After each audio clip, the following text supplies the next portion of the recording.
Is that okay? Okay. All right, welcome to Hibakusha Stories. We're so glad to see all of you. You are going to have an extraordinary experience. These wonderful people from the Youth Arts New York have come to TCC 3 times in the past, so they have become old friends, and we are very, very grateful to them for sharing these extraordinary stories of the atomic bomb survivors of the bombs dropped in Japan in World War II. We will have 2 presentations here, and we will also begin with Dr. Kathleen Sullivan, who is the director of the Hibakusha Stories, and she's going to be talking to us about nuclear armament and its fallout. And we are very grateful to them, and we are very proud of them because they just won a Nobel Peace Prize.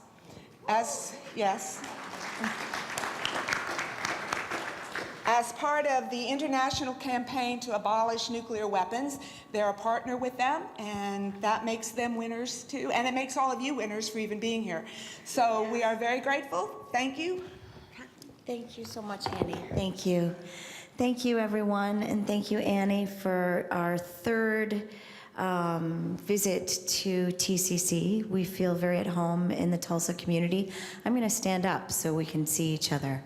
My name is Kathleen Sullivan, and I'm here today with Robert Kronquist, who's the founder of Youth Arts New York and co-founder of Hibakusha Stories with me, and Sandra Parker, who is local here to Tulsa and a member of the Youth Arts New York board. So it's through the generosity of Sandy that we are here today, and the vision of Robert. So these are 2 very important people.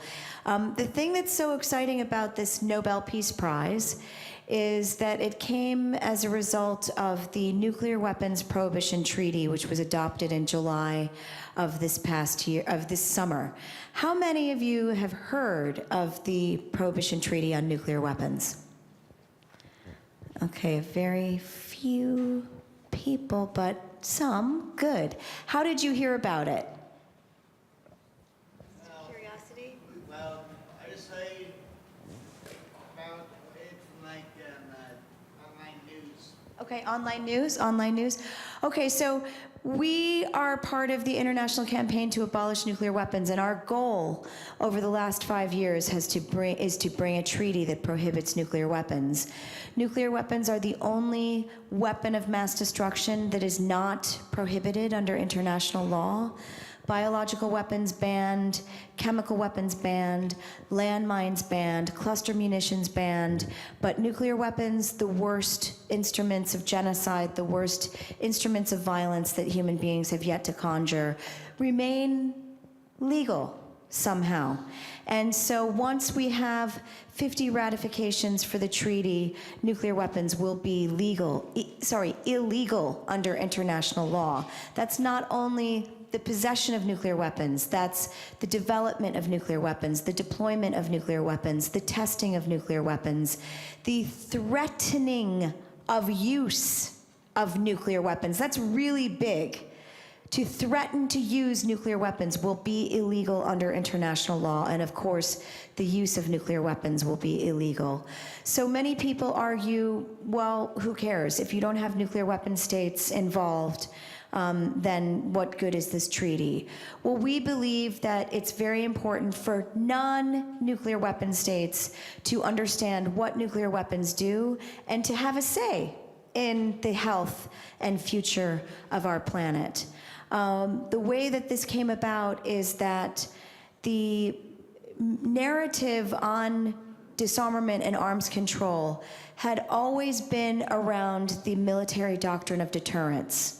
So that basically means we were focused on who has what weapons, what they could do, the arms race, the missile race, who was on top, who had the most numbers. So it was always a conversation around military hardware and not about what these instruments of genocide, instruments of omnicide do to people, do to the environment, threaten to do to the future of our planet. So that narrative got changed to the humanitarian and environmental consequences of nuclear weapons, and a driving force behind educating diplomats and leaders from non-nuclear weapon states within the UN system.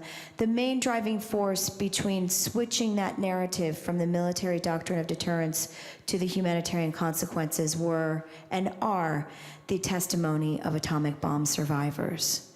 So that's the main aim of our session today, is to hear the stories of these two extraordinary people who sit here before you, who I'd like to briefly introduce.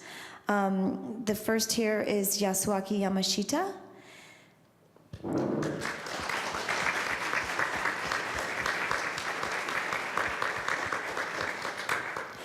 Yasuaki-san is an artist.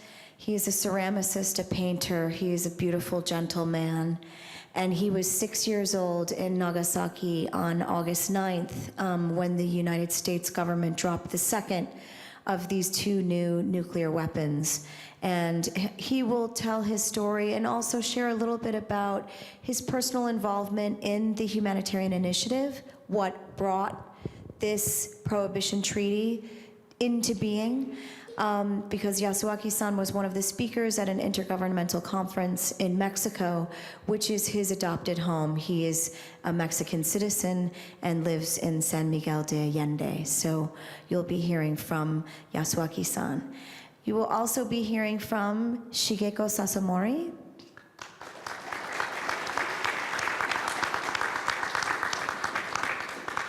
Shigeko was a 13-year-old girl in Hiroshima on August 6, 1945. Her extraordinary story is featured in many films, including Stephen Okazaki's Academy Award-nominated film White Light, Black Rain, which I commend to you all. Shigeko was also a part of the Hiroshima Maidens Project, which brought young women who had been disfigured and disabled from the atomic bombing in Hiroshima to New York City's Mount Sinai Hospital for reconstructive surgery. And that's another part of Shigeko's story, which I hope that we get to, or at least have further comment on when she is able to share her testimony with you.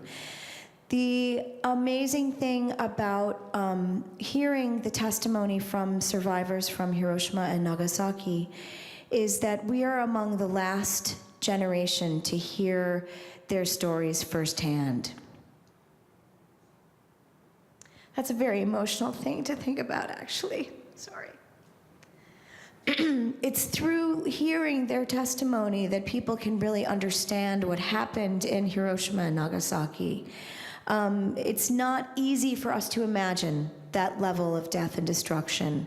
Many atomic bomb survivors in Hiroshima did not think that they had experienced a bomb, but the devastation was so instantaneous and totalizing that many Hibakusha reported to feeling like it was the end of the world. Somehow the world had just begun to end. At 8:15 on August 6th, the sky was bright, the sun was out, there was a blue, blue sky, and within the flash of the atomic bomb, it had become dark as twilight because of the particulate matter that was thrust up into the air, thinking human bodies, buildings, trees, nature, everything up in that mushroom cloud. We see that, and that's a very abstract view of what's happening on the ground.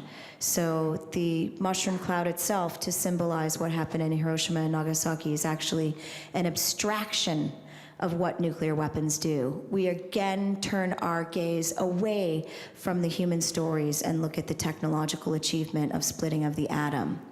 So what Yasuaki-san and Shigeko bring us is the human story, what happened on that day, and that's something that we hope that you will share with others as you go forward in the next days and weeks and months, because as you all know, we have a very hot threat happening in our world right now, and nuclear conflict is again on everybody's hearts and minds as the president of this country and the leader of North Korea exchange school children threats as if the global landscape were some kind of bully playground. So these stories are more important now perhaps than ever as we have the conflict arising, but at the same time, the possibility of a world without nuclear weapons through the Prohibition Treaty on Nuclear Weapons that was adopted on July 7th of this year.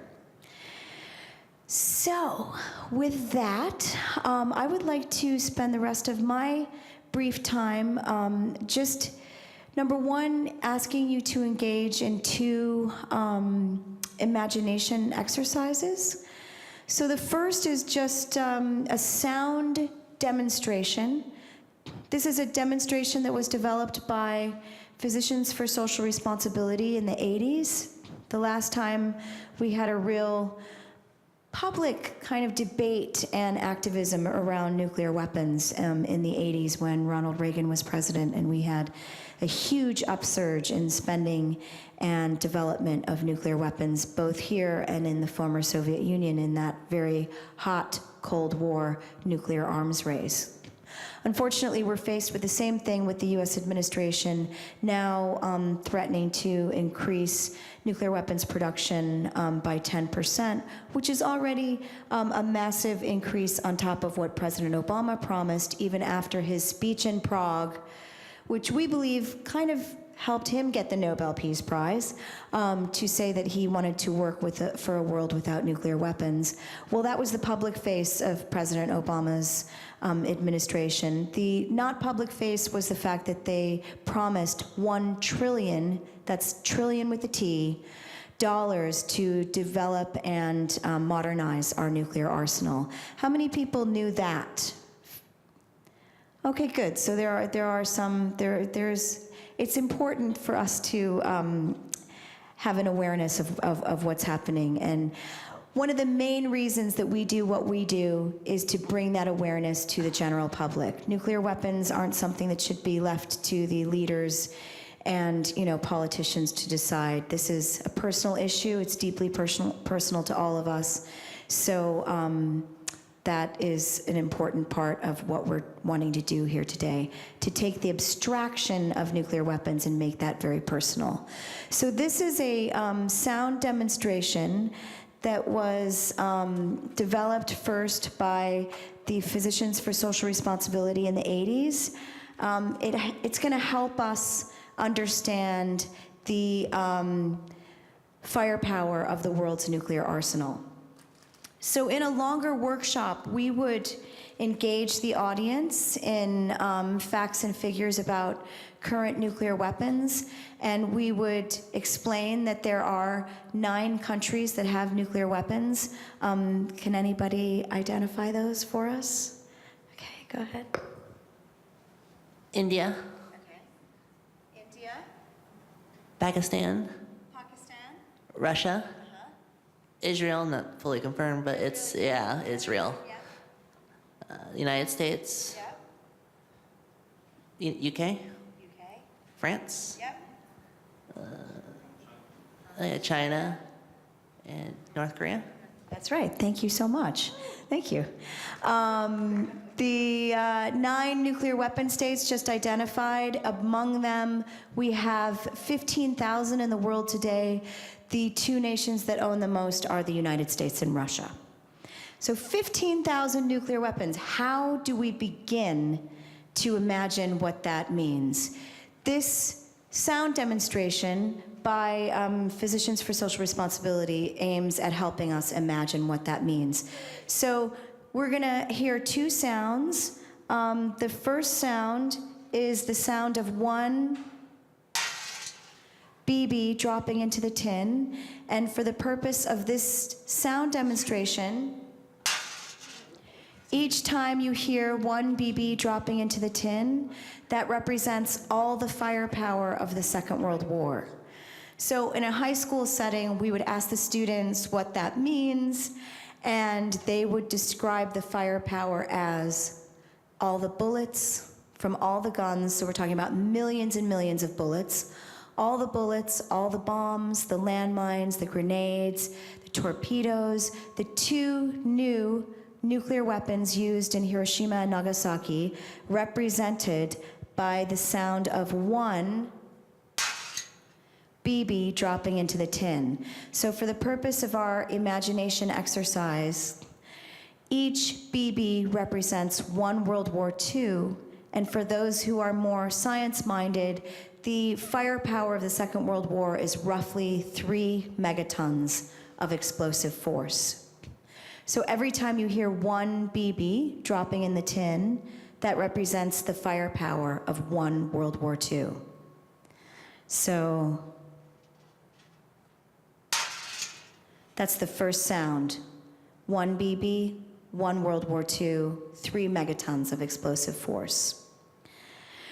So the second sound that you're going to hear is the equivalent firepower of the world's nuclear arsenal, those 15,000 nuclear weapons owned by the 9 nations we identified, represented by each BB equaling one World War II. So it does not include all of the bullets that we have in the world, all of the bombs, and the other heinous conventional weapons that we've developed. This sound represents the firepower of the world's nuclear arsenal, those 15,000 nuclear weapons present in the world today. Robert, can I ask you to come up here? Oh, Baba-chan. Okay. Hi, sumimasen. So in order to further your imagination, I'd like to ask you to close your eyes.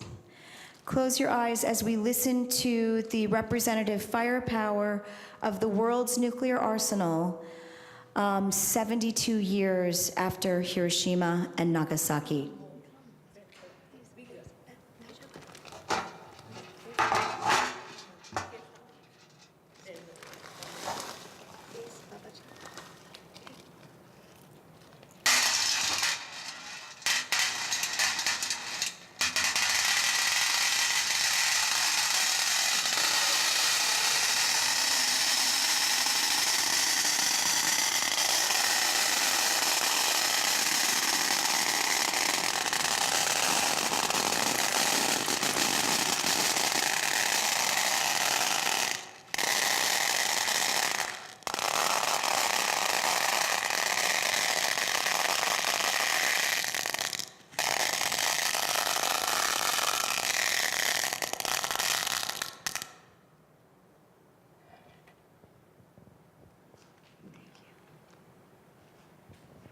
Okay, you can open your eyes. So here we would ask if anybody has any feelings or thoughts that they'd like to express when hearing that sound. Anybody? Okay, go ahead. If anyone was able to live through that, they would not be able to live on the surface. So that sound represents more than enough radioactive violence to destroy our world many, many times over. Okay, other? Did you want to say something? That's about how I feel. It feels like that sound would be the end of any life on this planet. Yes, it would. Anyone else?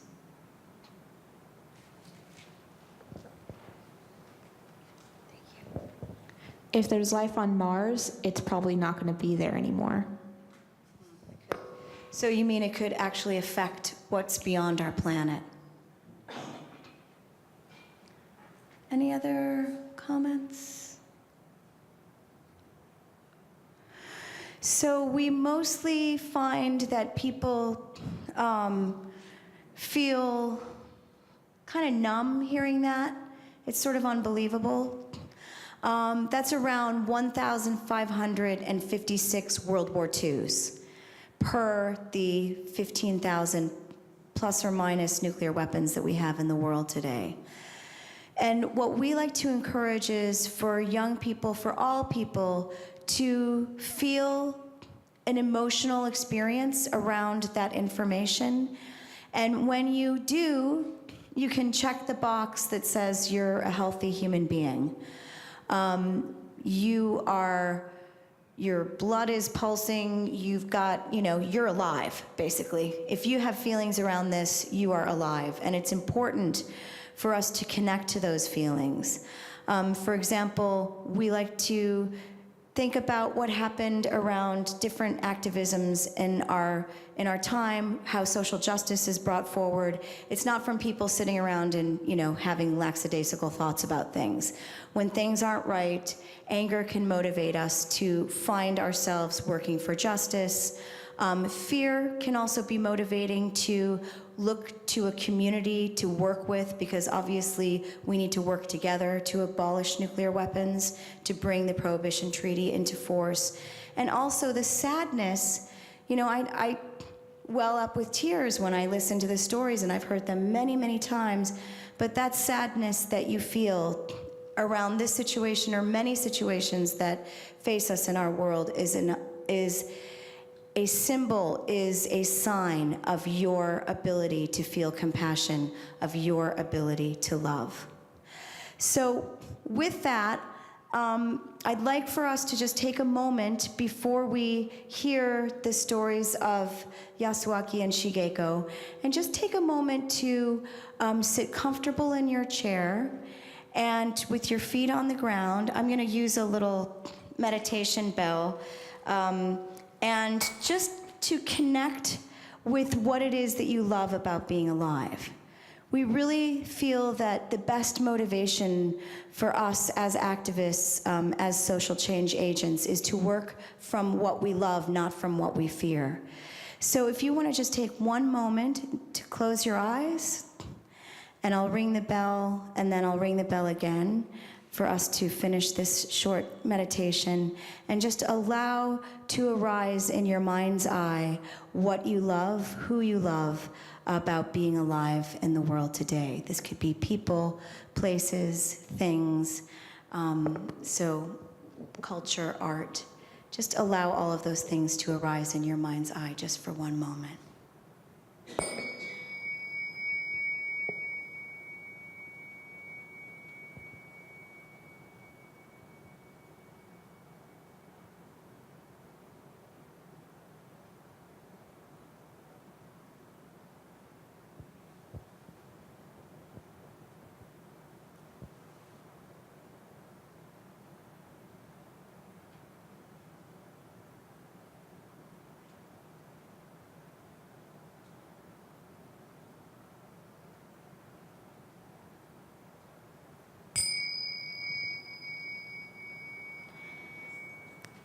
Thank you so much. And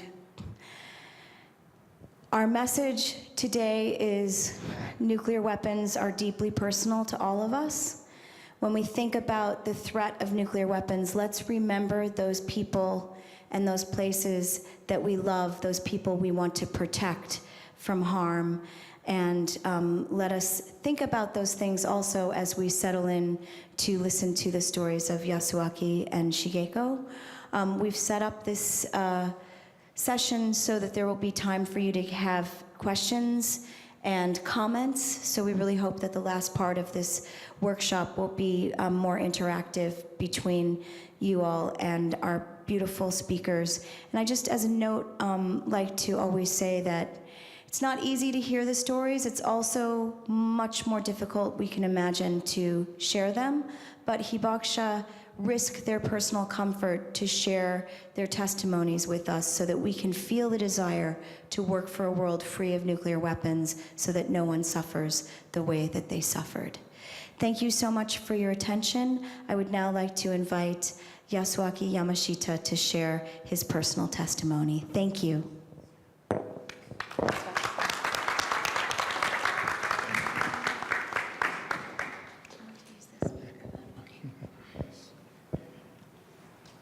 Good morning. This time I came from San Miguel de Allende, Guanajuato, Mexico.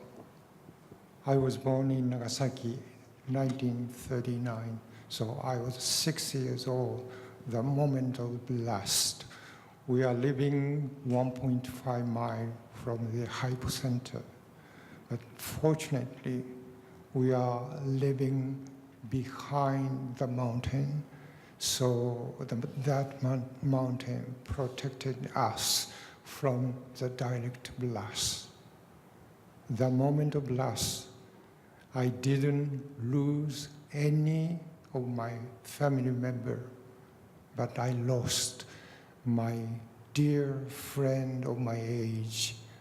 He got severe burn on his back. He died 2 days after.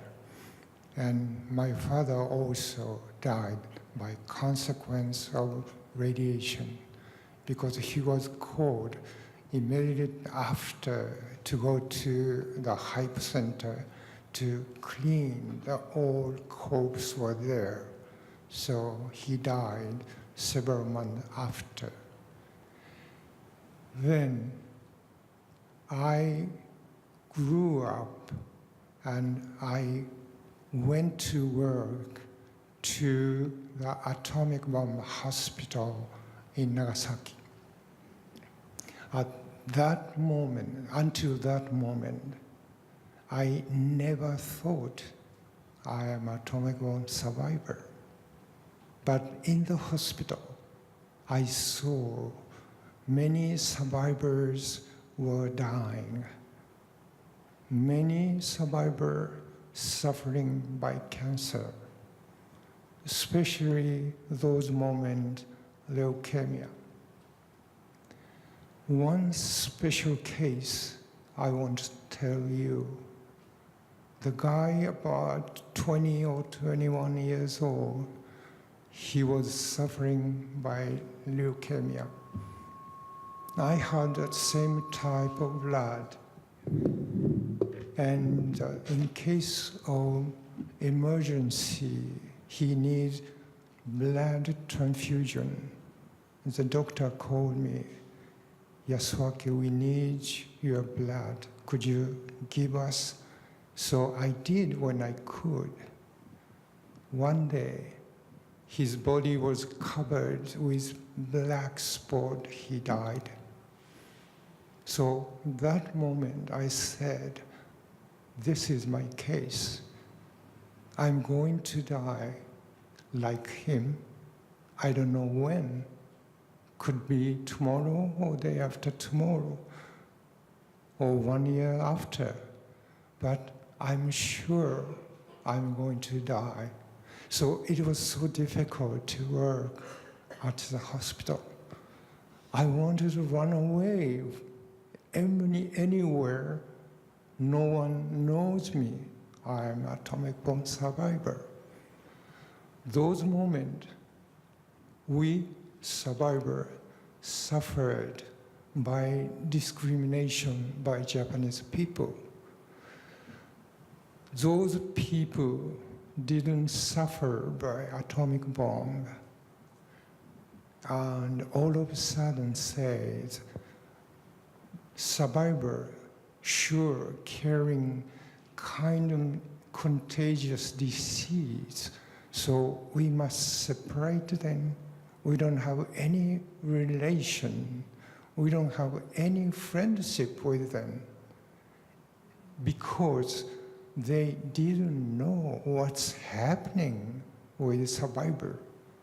Many, many survivors after the blast entered close to the hype center looking for their family members or friends or children. They contaminated with radiation, but we didn't know any information about that until 1954, about almost 10 years after. So the people didn't understand we were carrying kind of contagious disease. Many women suffered, men also. So many women tried to go out of Hiroshima and Nagasaki, tried to get married and form a happy family, to have children. But immediately after they discovered their survivor from Hiroshima and Nagasaki divorced. So many women couldn't stand. They chose easy way to go from this world. They committed suicide. Many women committed suicide, men also. So to me, those discrimination and seeing many survivors die, to me was so difficult to work. So I want to go somewhere out of Japan to hide my identity. So in 1968, it was a chance to come to Mexico to work for the Japanese press during the Olympic Games. So immediately I got just that job. I quit my work and in the hospital. I came to Mexico. After 2 years in Mexico, I started suffering severe anemia. That was happening in Japan also. There's no reason. Doctor practiced on me many times, endoscopy and blood test, but couldn't find any reason why I'm losing blood. I fainted out in the street, restaurant, everywhere could happen. Then, after 2 years, and I suffered by pneumonia, and I was dying. And that moment, I told my friend, I'm an atomic bomb survivor. First time I told him, but please don't tell anyone because I don't want to suffer again in Mexico. So he said, don't worry. And that time passed until 1995. One day, I got phone call from son of my friend. He said, Yasuaki, you are atomic bomb survivor, right? So I said, how do you know I'm atomic bomb survivor? He said, my father told me. Because that phone call in 1995, France tested nuclear weapon in Pacific Island. So the news spread out all over the world and also in Mexico. So they heard that news. They wanted to try understand what happened in Hiroshima and Nagasaki in 1945. So please come to our university to tell your experience. So I said, no. It's so painful for us. Even 72 years after, we are suffering to share our experience. So I said no, but he insisted. This is a very important moment to understand about the atomic bomb. Then I accepted. I went to his university. At the beginning, I started suffering. It was so difficult. It was so painful. But the moment I finished my testimonial, my pain was disappearing. So I said, this is it. This is my therapy. I must talk about my experience. Because also, in case all survivors stop to talk our experience, the history could repeat somewhere again. We don't want that.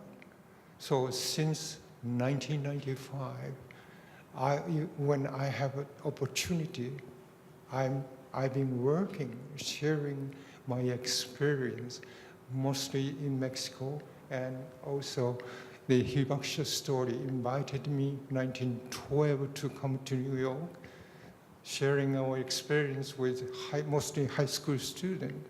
We've been doing that, but Mexico gave me a new life, and Mexican government since 1963 or 1964, there was a Cuban Missile Crisis, and the Mexican government that moment decided to create nuclear free zone in the world. For the first time that happened, and that reason, the ambassador at that moment in United Nations, Gabriel, I don't remember this moment, his name, he got Nobel Peace Prize the next year. And since then, all the time, Mexican government taken initiative to get ban of nuclear weapon. And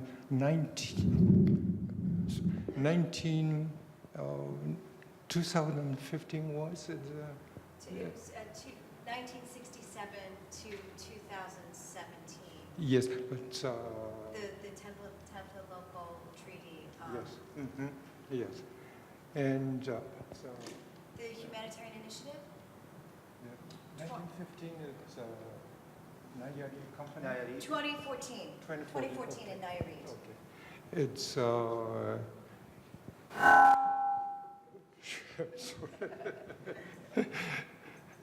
this year, we in the Mexican government celebrated February 14, 15 years Tlatelolco Treaty. This means it's they created nuclear free zone, and it's 50 years past. So they celebrated. We were invited to be there. And 2014, Mexican government organized our Nayarit conference. They invited 155 or 156 countries get together to discuss the humanitarian consequences of nuclear weapon. It was a great success. We discussed about many, many things. Then Austria organized after Mexico. But this year, July 7, already Catherine mentioned, ban of the document, 122 countries signed the document to ban nuclear weapon. But that July 7, for Japanese people, it's very special date.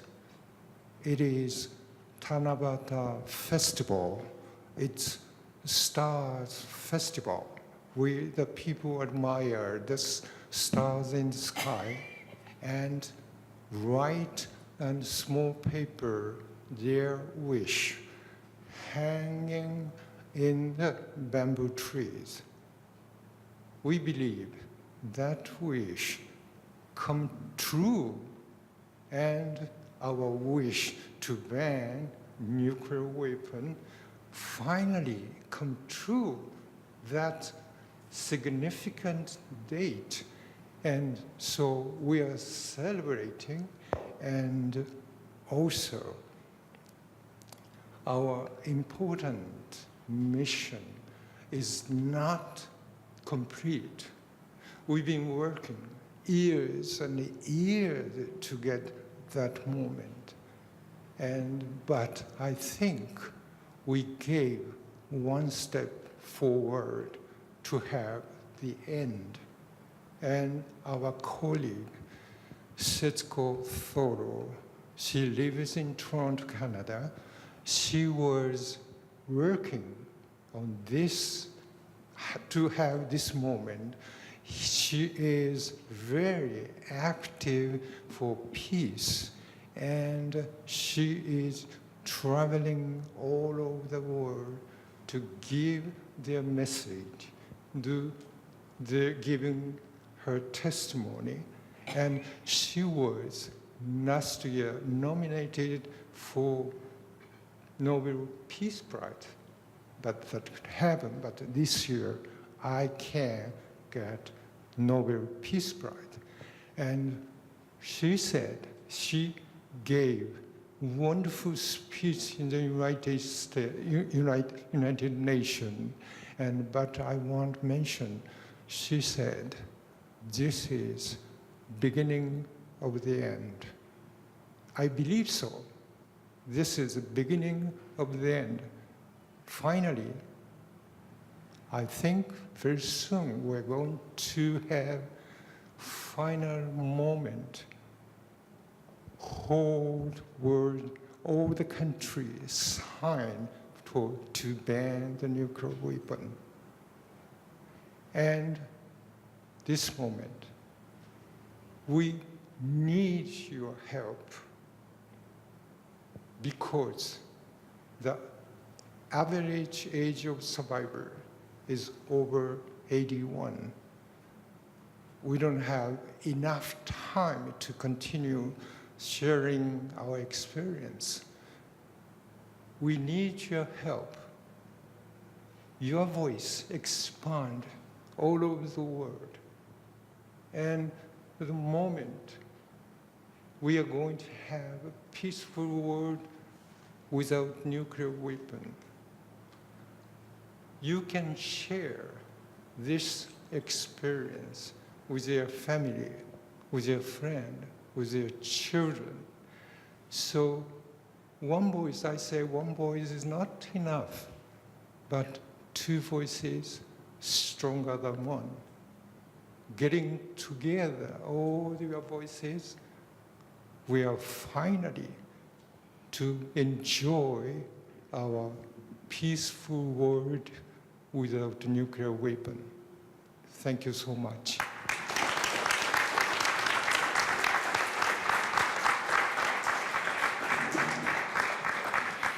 Thank you, Yasuaki-san. So that is a wonderful connection to the humanitarian initiative because Yasuaki was one of the keynote speakers during these intergovernmental conferences, which brought us the open-ended working group at the UN in Geneva, which is where we got the vote in the General Assembly to see if member states would like to go forward for an adoption of a treaty that would be negotiated over a 3-week period and was finally adopted on July 7th of this year. So Setsuko said in her speech, this is the beginning of the end of nuclear weapons. We don't see this as a final step. This is a step along the path to prohibiting nuclear weapons, creating an international stigma once again, and finding the will to work with those countries that don't have nuclear weapons to bring nuclear weapon states into the fold and finally get rid of nuclear weapons. If you have specific questions about the Prohibition Treaty, I would be happy to answer them in the Q&A period. But I would like to now invite Shigeko Sasamori to share her story.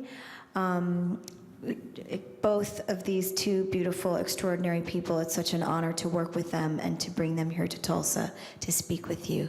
Thank you, Shigeko. Thank you, Catherine.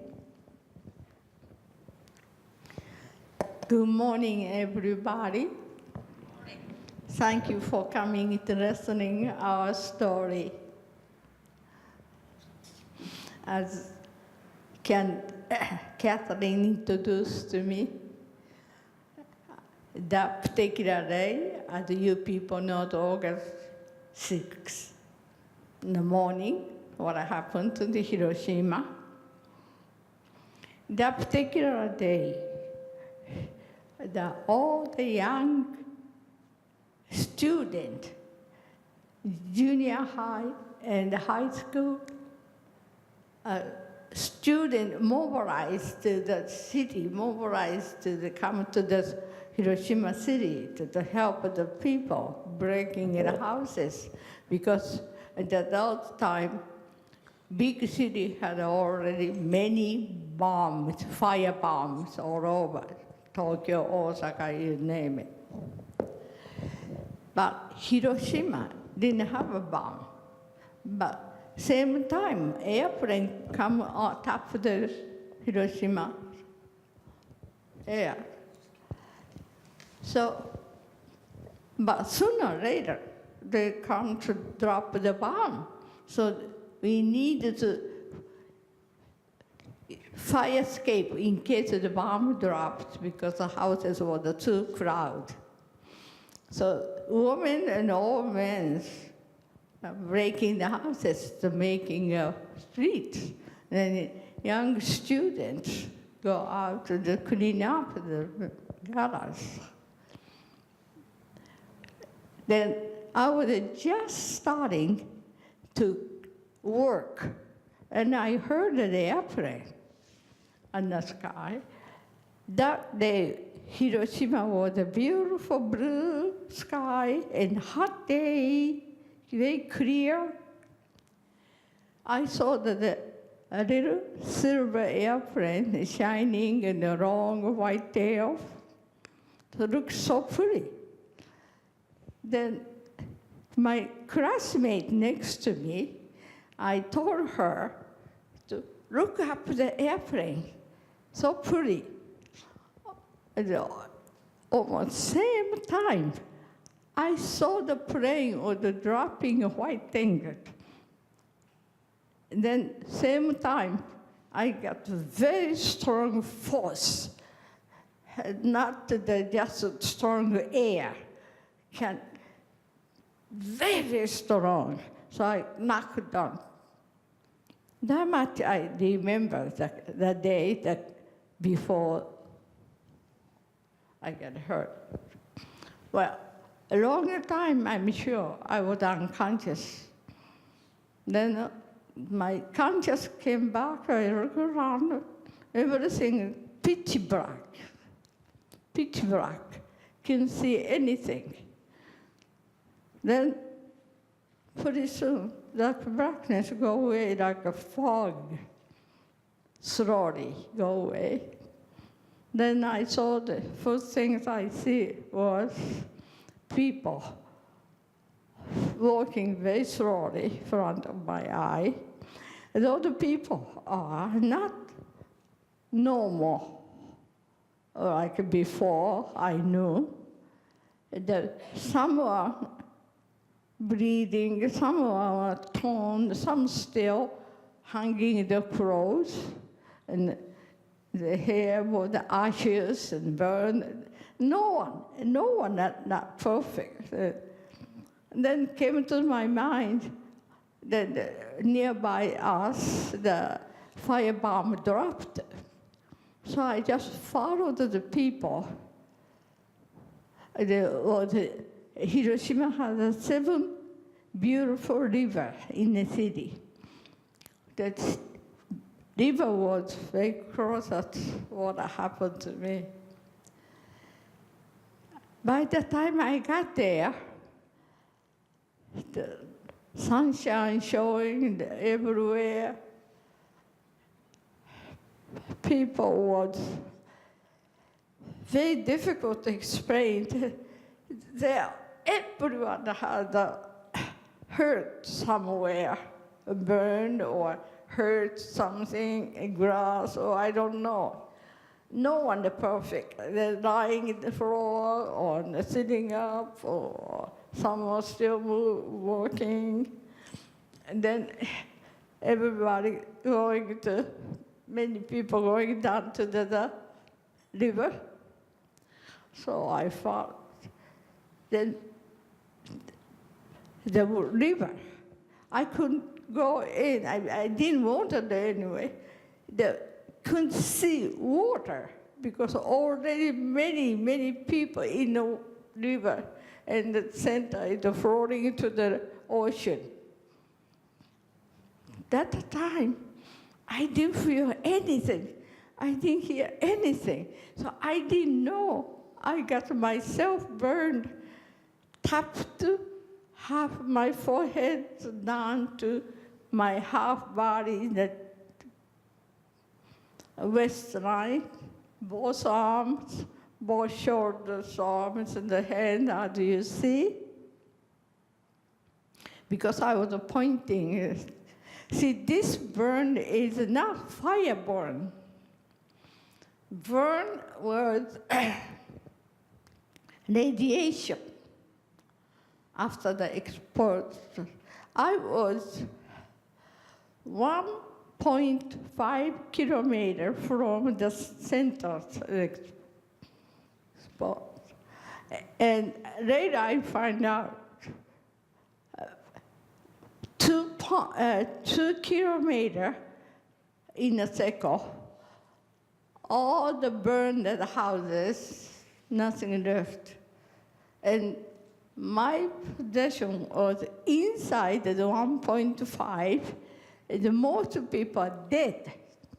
And people survived, or the very few people survived, like me, very severe burned. So I was very lucky to survive. Then I heard the baby screaming and opened my ear so that I can able to hear things. I looked down to the baby, mother, a baby, both hurt and bleeding, and mother tried to nurse baby. I never forget that. Then somebody said, go cross the river. There were the made wood rivers. We go to the other side. From that place I was went to the other side, find the many people going there. I followed them. That was elementary school. When I get there, was the Japanese soldiers, they're helping wounded people. So I sit down under the tree and lost conscious. After that, I don't know how, somebody put me into the huge auditorium. I stayed there 5 days and 4 nights. Every time I said, please have some water, my name and my address, because I thought my parents were looking for me. So I didn't know. Entire Hiroshima was burned. And my father had 2 houses. And one house is completely flat and burned. Luckily, other house to the left. My mother was in that house, throwing living room through to the front, then this room to the kitchen. And the things tapped in the kitchen stuff, tap on her. So she had some bruise, but not serious hurt. My father was outside. That night before, he went to the catching a fish that night. He had a little boat. In the morning, he was showing neighbors, old men, several, 3 or 4 men around the circle. Then, same time, he did same experience what I did. Same thing. Then he said, bomb, run. He ran to saying same time. into the near the huge fish hotel, fish markets building. Soon as he get in, and he felt the big boxes and come top of him. After the choir, he went out. His friend sitting, they are still same position. See, at the summertime, a man, especially naked top, just under the things. So all the body was skin hanging, they're still in the same position. So that is a miracle thing. So my father didn't run, the same thing happens. But after 5 days, somebody came to my father's place to get to the paper. That paper was like money, because people don't have money and nothing. So take to the paper to near the station to go out to the city, to the relatives or whatever. So one man came that evening for his days after birth. Tell my father, this district, like a Tulsa, the child saying Tulsa. I heard that district name, but I could hardly hear the name.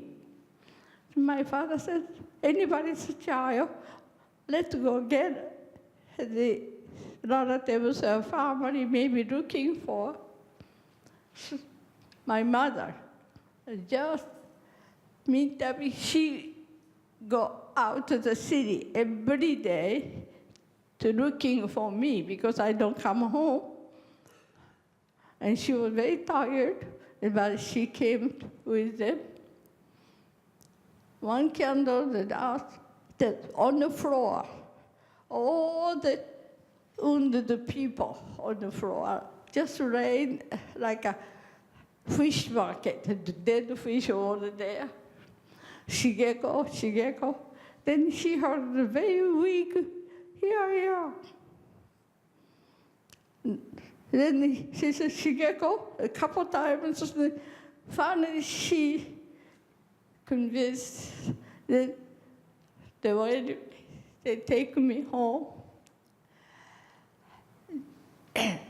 Soon as I got home, what happened to my father, I did was, see, these things, I asked my mother, how did you find me? How I look was, or what do you find me? She said, later. She pushed away and didn't tell me how I was. But so very long time passed. Finally, she told me. That's why I can tell you what happened that day, things. First things my father did was cutting my hair.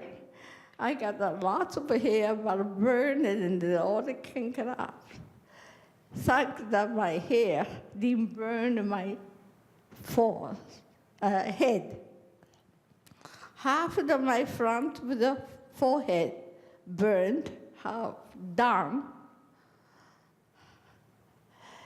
That face was like a big football, swelling and black, like this, black. So I tell people, when you make a toast, forget the smoking come after you pump it up, then they couldn't edible, cannot eat because all black and rough. I can't imagine that kind of face all over place. So soon as he cut the hair, then cutting around my face and peeling. Underneath was a very thick yellow puff. That was an infection. I can't imagine 5 days, no medication, no treatment, naturally come up. Every day, my parents treat, no medication, no doctors either. My face is puffed down to the side and the neck all over, using soybean oil to clean up. Thank God I survived. Many people come to my house asking how is Shigeko. My mother how to listen to my breathing. Oh, thank you, she's still breathing. So everybody thought I'm dying any minute. 3 or 4 months later, I can able to get well. I saw the city, the entire city, way down. I can able to see it. God, so shocked and surprised. And while I'm lying there, with people talking, hear the many horrible stories. The most things I get into my heart is people under the house couldn't get out and asking help. No one can help. And people dying alive. And some building had a wire. Many office people wanted to get out, but couldn't get out because of the wire was there. Those stories I hear, my gosh, people dying, not dead. See, when the bomb dropped in the center, instant, people get right away like this, black. But people side, building still there, and people are not hurt underneath, they die like that. Many stories. One of my good friends told me, he and his father came to the city to look for his big brother. They find it, but his father have to burn, cremate it on the street. Many people doing on the street. His father's face, that my friend never forget. Such a sad, and can you imagine, own child have to burn the parents' heart. Then, 10 years after, I came to Jamaica. Some nice people donate money, not to the American government, people. Like you people, donate money. Some are children bring it to the pig bank, donate. The 25 girls able to come to America to have reconstruction operations. Some, my friend, couldn't straighten out the arm because of the big keloid on the arm. And I got more, because you look up at the sky, so got the neck big, around the mouth more keloid. I have a keloid on my nose and the side. This skin's all some keloids. As getting old, the more disappears flat. But I got the mouth in the operation because I couldn't open my mouth. I was like small. Those reasons, 25 women came to America, had a plastic operation. That was a very successful project. Then after that, I want to become a nurse. And the person who established the Hiroshima project asked me, come back to the study here. So I said, came. Ever since I'm staying in America, because I was so naive or innocent or something. Here I don't have English and education, so nothing, but I want to go to American school. Because people were so nice, very, very happy to be here. Well, and I don't have so much time, no more time to talk about it. Many experience I had.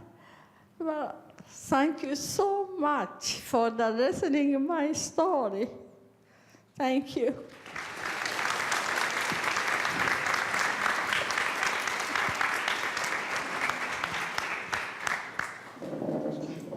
Thank you. Thank you, Sadie. Yes, thank you. Thank you, Shigeko. So now we have time for you all to share any comments or questions that you might have specific to Shigeko and Yasuaki-san's stories. We encourage you to learn more about what you've heard today and to share with others. There's many things that we can do together, so I hope we can discuss those too in the next 20, 25 minutes we have together. So please, if you have any questions or comments you'd like to make.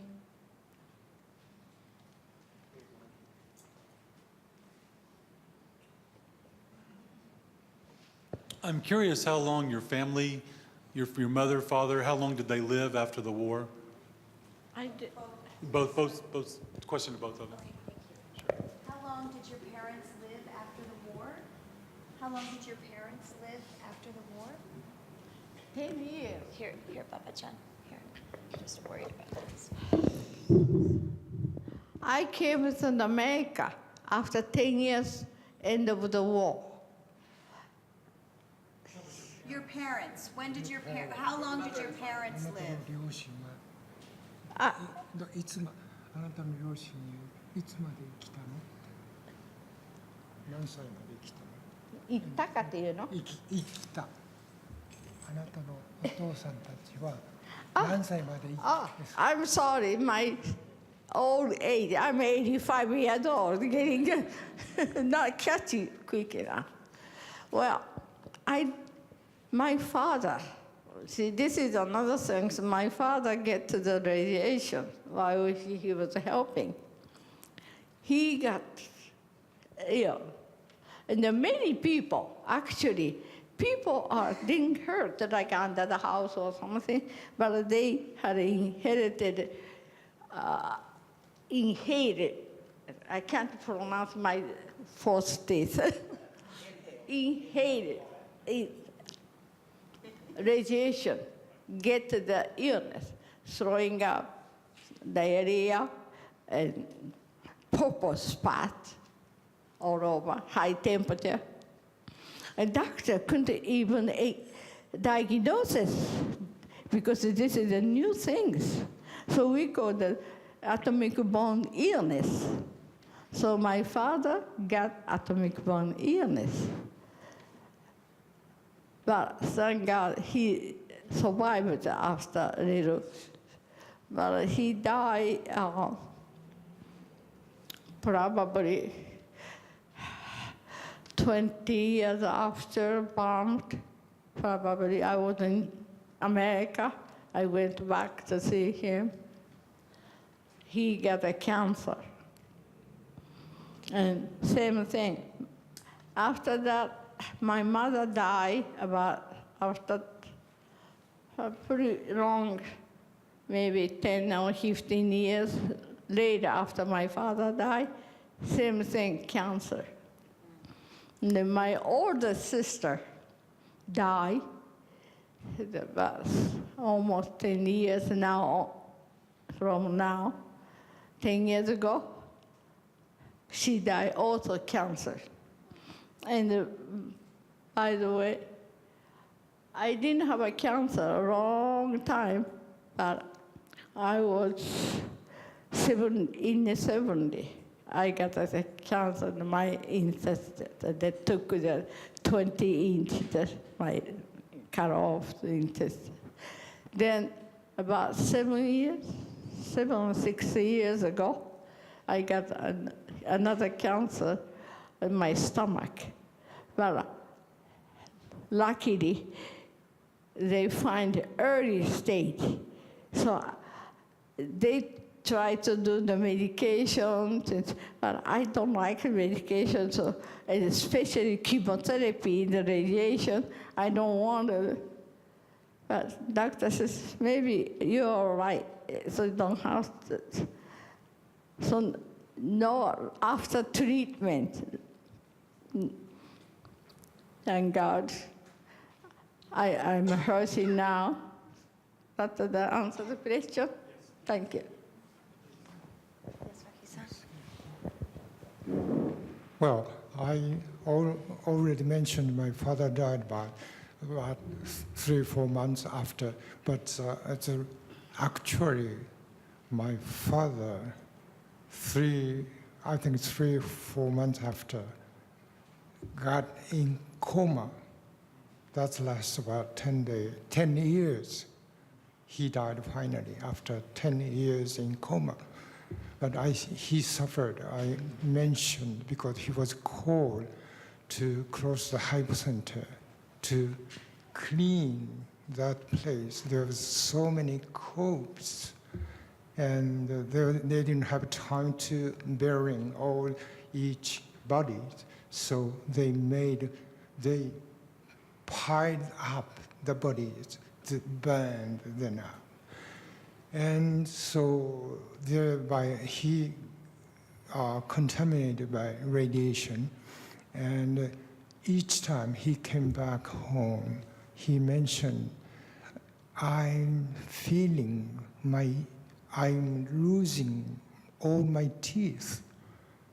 But his teeth was good, but he was feeling, and he was losing all his teeth. I think it's a consequence of radiation.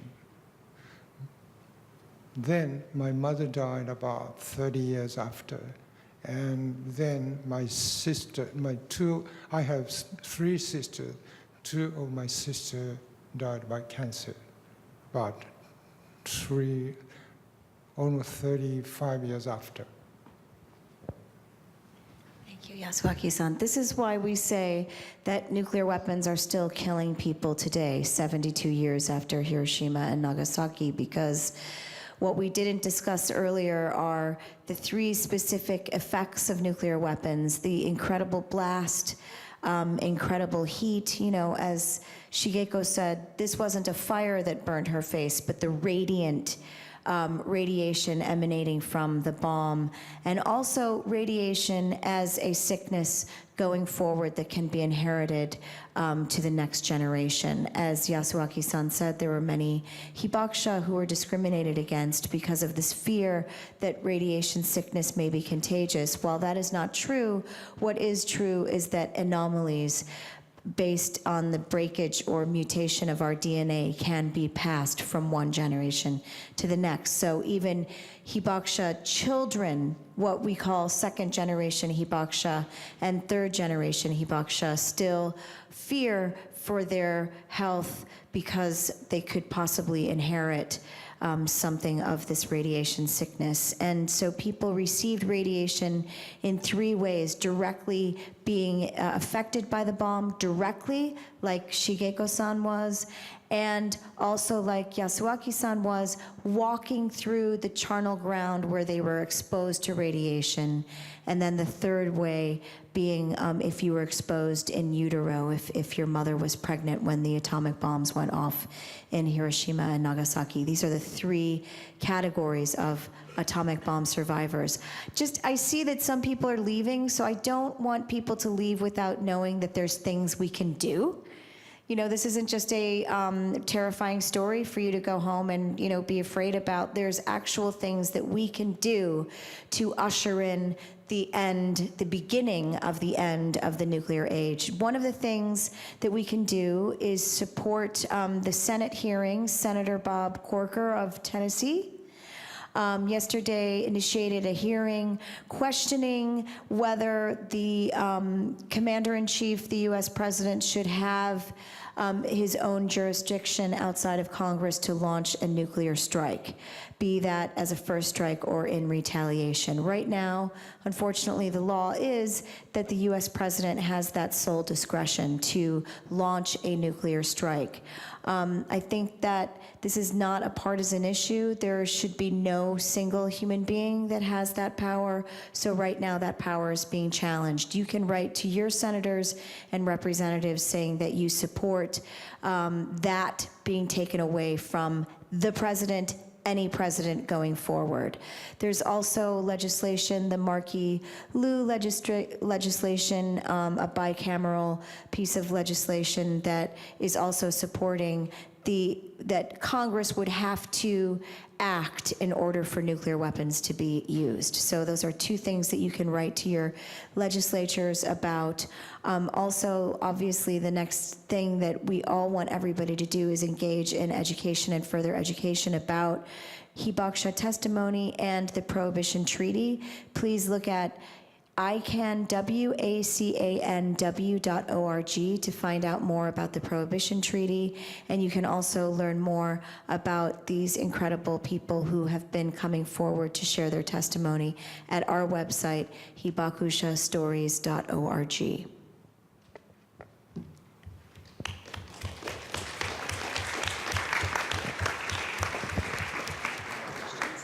Other questions or comments?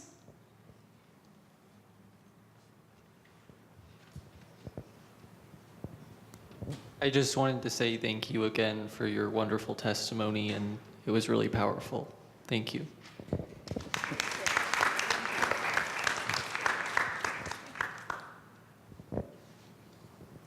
Well, as from a military family, I do sympathize with, and well, my aunt, who was a nurse, she took care of one of the bombardiers of the plane, so I guess I feel a little responsibility for what you 2 have went through.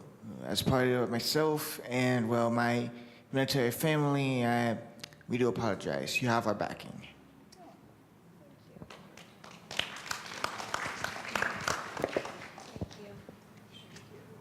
Do you want to say something, Papa-chan, about that? You want to say something? Well, I didn't quite understand. Oh, okay. He said he was, as a military family, he's apologizing also to what happened to you and Yasuaki-san, and understanding from both sides, right? Having family in the military. Yes, I appreciate your speech. Americans, when we came, 25 girls came to America, they took us, their family, having operation, take care of us. They treat us like daughters.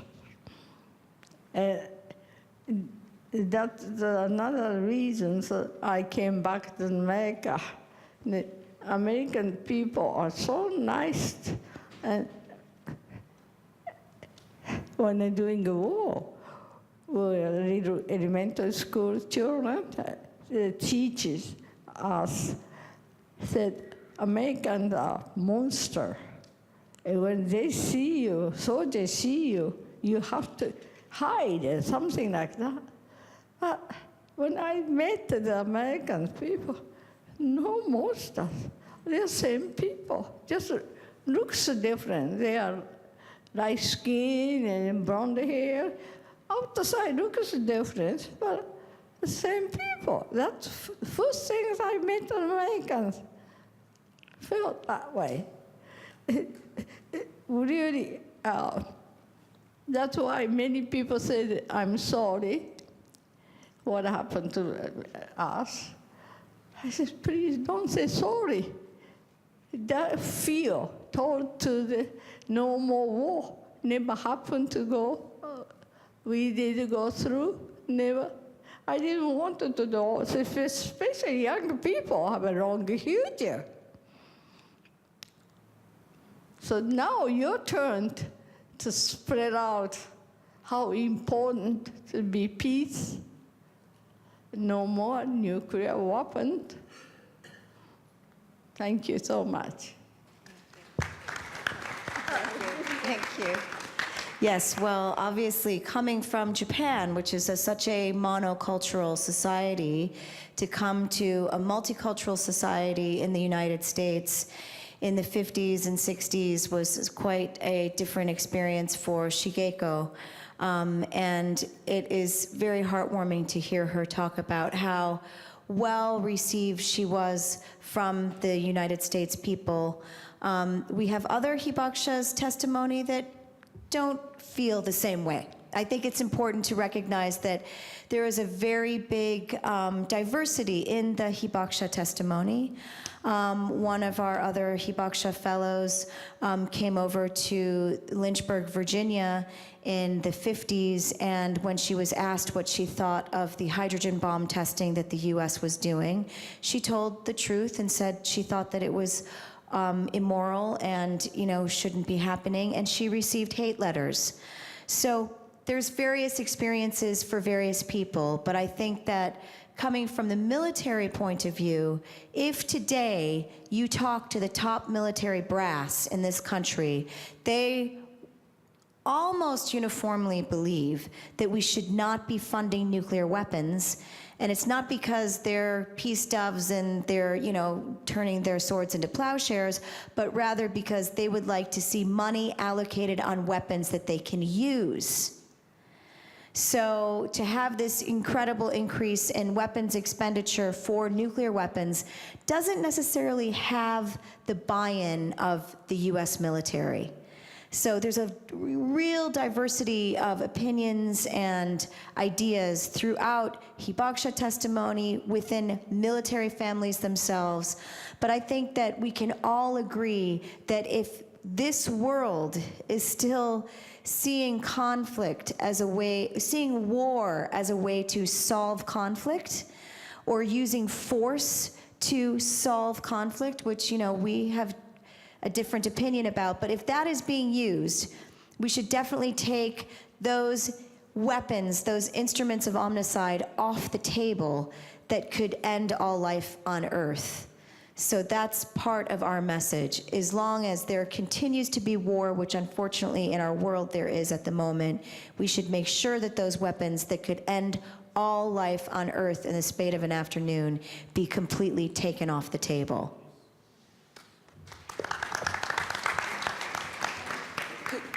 Could you say a little bit about the waste that comes from making nuclear weapons and how much is created every time you try to improve those weapons, and that there's no solution? So nuclear guardianship is another thing that I would ask you all to look up. But one of the sort of very confusing things about nuclear weapons is that nuclear weapons, through their production, are actually being used at this moment against American citizens.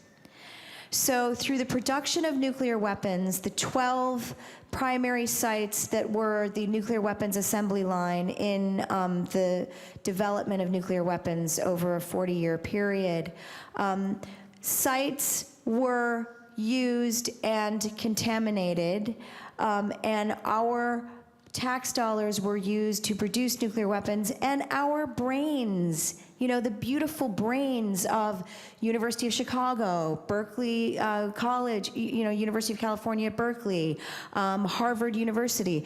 There were students in those graduate programs that were doing research for the bomb. So our intelligence, the public purse, and the contamination of our land has happened as a result of producing the threat of nuclear weapons for these instruments of omnicide to never be used. I mean, that's the crazy, like, Orwellian madness of the nuclear age. So if you look at the Nevada test site, the US government exploded nearly 1,000 weapons, about half of those above ground. And there is not one county in all the lower 48 contiguous United States that doesn't have radioisotopic footprints that lead back to atmospheric testing at the Nevada test site. Not one county in one state. So we basically contaminated the whole lower 48 of the United States. And beyond that, what's happening today is, for example, I'll give you one example of Rocky Flats. Rocky Flats is where they made all the plutonium pits for all US nuclear weapons. They made over 70,000 plutonium pits in a 40-year production period. That plutonium is an alpha emitter. It's carcinogenic, it's mutagenic, it has a half-life of 24,000 years. The US Department of Energy contracted out the cleanup of that site, and according to the US Department of Energy, at Rocky Flats, they could leave as much plutonium as they wanted as long as it was 6 feet below the surface of the Earth. Again, 24,000 years, that's roughly 240,000 years of a carcinogenic, mutagenic lifetime for plutonium.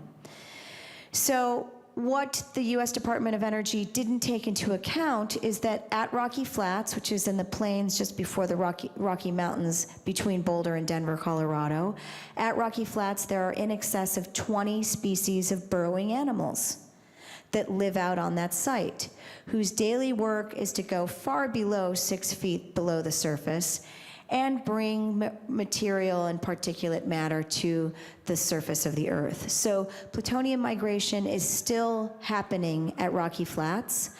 And unfortunately, the signs have gone down, the fences have come down, and within the buffer zone of Rocky Flats, we now have hundreds, if not thousands, of tract housing units being built right up to the buffer zone, places called Anthem, Candelas, where they're inviting families to come and live in the beautiful plains of the Rocky Mountains because it's so healthy and the air is so fresh. And what they're not saying is that for decades, there was a plutonium facility there, and the only marker is a work of art by Jeff Gelb called The Cold War Horse that stands on the horizon in a real-life size of a horse in a radiation suit that looks over that whole basin where Rocky Flats once stood, where people are now being invited to come and raise their families. That is immoral. It should be illegal. If and when the Prohibition Treaty on Nuclear Weapons is entered into force, even though the United States, under this administration, certainly won't sign it, we still have international law with positive obligations for victim assistance, for environmental remediation. So this is the new wave of activism through international law that has been absolutely supported by firsthand testimony of Hibakusha and test survivors and uranium workers and plutonium production workers that are bringing their life stories forward and sharing the health effects that they have had from working inside the industry and from living under the mushroom cloud. So we are all connected here, and this is about regaining our humanity and also protecting our environment for future generations.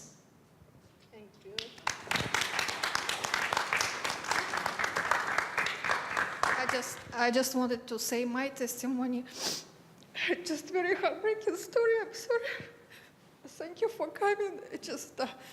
I'm a journalist already 30 years in journalism, and this is one of the most emotional meetings for me.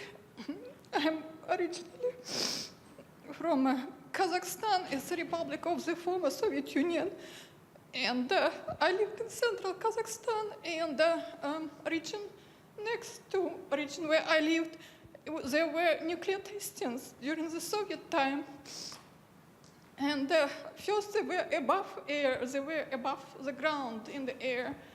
And the Soviet government was hiding all that in that area there were children born with two heads sometimes. And when perestroika began, Gorbachev started perestroika, then countries started to speak about that. And it was a movement in Kazakhstan to make the country free of nuclear weapons. And all those facts became public that we didn't know that children were born and people were really affected by those nuclear testings above the air. And then international community made a law that nuclear testings in the air are prohibited and it should be made under the ground. And when my first job was at the TV station in Kazakhstan, and sometimes we heard shaking, land was shaking, and somebody said in a secret it was nuclear testing, it wasn't really an earthquake.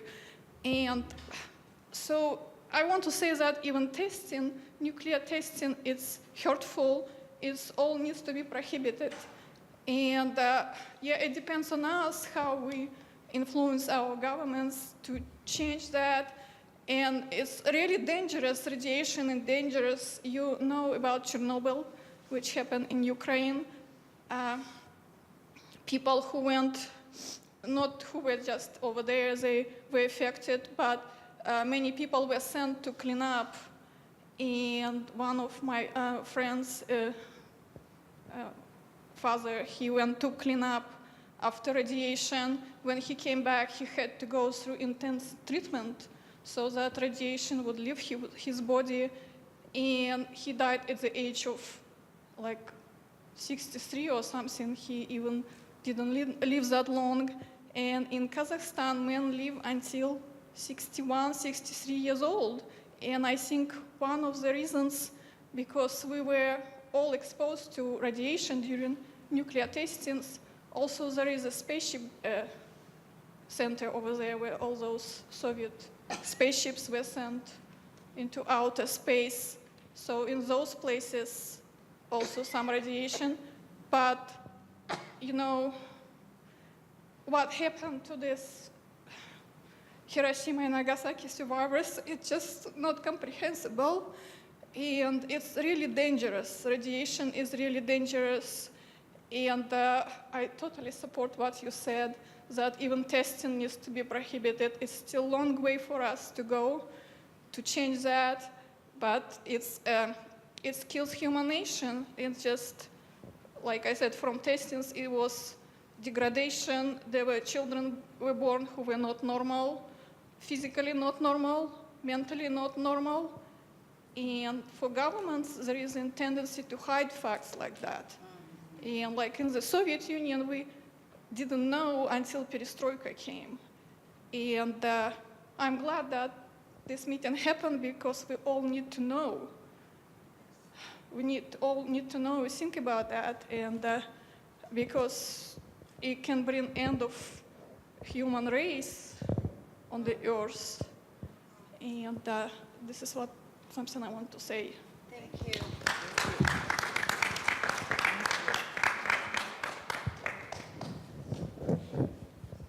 Thank you. Thank you all for coming today. I wanted to just, acknowledge that this has really been a special privilege for us at TCC to have the Hibakusha come. This is their third time, and we hope that they can come again. We know that they won't be able to come forever, and we're really glad that you were able to come and join us for this very special event. We particularly want to thank Sandy Parker, who helps to sponsor this event. And if you could all just thank our special guests, Shigeko, Yasuaki, and Kathleen. And we have a gift for TCC. These are 1,000 paper cranes that were folded by children in Hiroshima. And the Japanese legend is that if you fold 1,000 paper cranes, your wish will come true. And there was a young girl, Sadako Sasaki, who contracted leukemia 10 years after the bombing in Hiroshima. And she attempted to fold 1,000 paper cranes. Unfortunately, she did not get to 1,000 before she died of leukemia at the age of 12. But her classmates were so moved that they collected money and created the Children's Monument in the Peace Park in Hiroshima, which is the most visited place in the Peace Park in Hiroshima. And now, to fold 1,000 cranes also means something about the abolition of nuclear weapons. So this is just every single one of these, like tiny little, like so much effort goes into these. And we want to give this to TCC, and thank you so much for Thank you very much. that you all do to bring awareness to your community. Thank you all. We hope you'll continue to support our efforts to bring in these guests, and thank you all for coming. And let's ban nuclear weapons as a first step in their total elimination, everybody. Yes.